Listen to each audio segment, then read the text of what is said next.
നമസ്കാരം. ന്യൂസ് കേരള പ്രധാന വാർത്തകളുമായി CK നാസർ കാഞ്ഞങ്ങാട്. പഹൽഗാം ഭീകരാക്രമണത്തിന് തക്ക മറുപടി നൽകിയിരിക്കുമെന്ന് പ്രതിരോധ മന്ത്രി രാജ്നാഥ് സിംഗ് പറഞ്ഞു.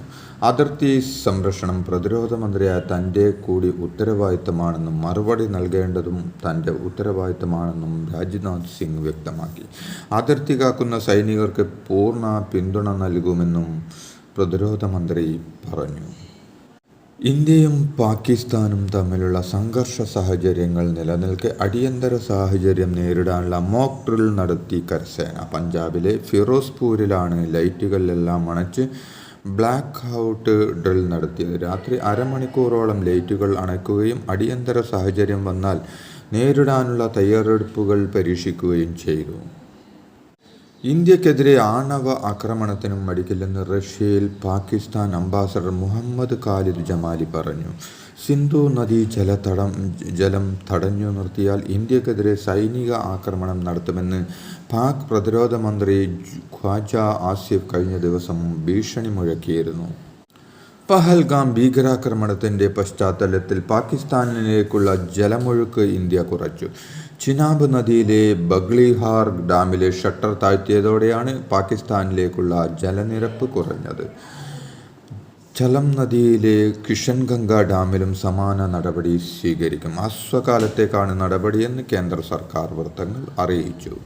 ഇന്ത്യയിൽ വന്ന് ഒരാളെ കൊല്ലുന്നതിന് മുമ്പ് പാകിസ്ഥാൻ 100 തവണ ചിന്തിക്കുന്ന മറുപടിയാകണം ഇന്ത്യ പാകിസ്ഥാനിന് നൽകേണ്ടതെന്ന് IMMIM president Asaduddin Owaisi.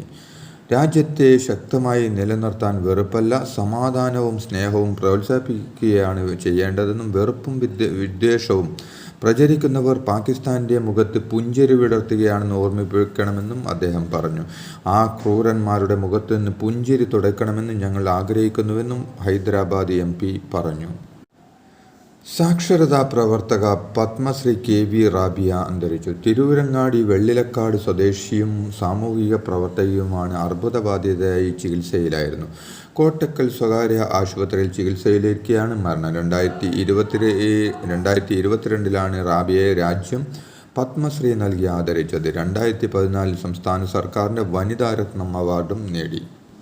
Thrissur Pooram കലക്കലിൽ ADGP MR Ajith കുമാറിനെതിരെ മന്ത്രി K രാജൻ്റെ മൊഴി. പലതവണ വിളിച്ചിട്ടും MR അജിത് കുമാർ ഫോൺ എടുത്തില്ലെന്ന് DGPയുടെ അന്വേഷണ സംഘത്തിന് മുന്നിൽ K രാജൻ മൊഴി നൽകി. ADGP സ്ഥലത്തുണ്ടായിരുന്നുവെന്ന് അറിഞ്ഞാണ് ഫോണിൽ വിളിച്ചതെന്നും മന്ത്രി പറഞ്ഞു.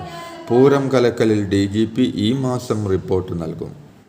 തൃശൂർ പൂരത്തിൻ്റെ മതരാഷ്ട്രീയ പ്രസ്ഥാനങ്ങൾ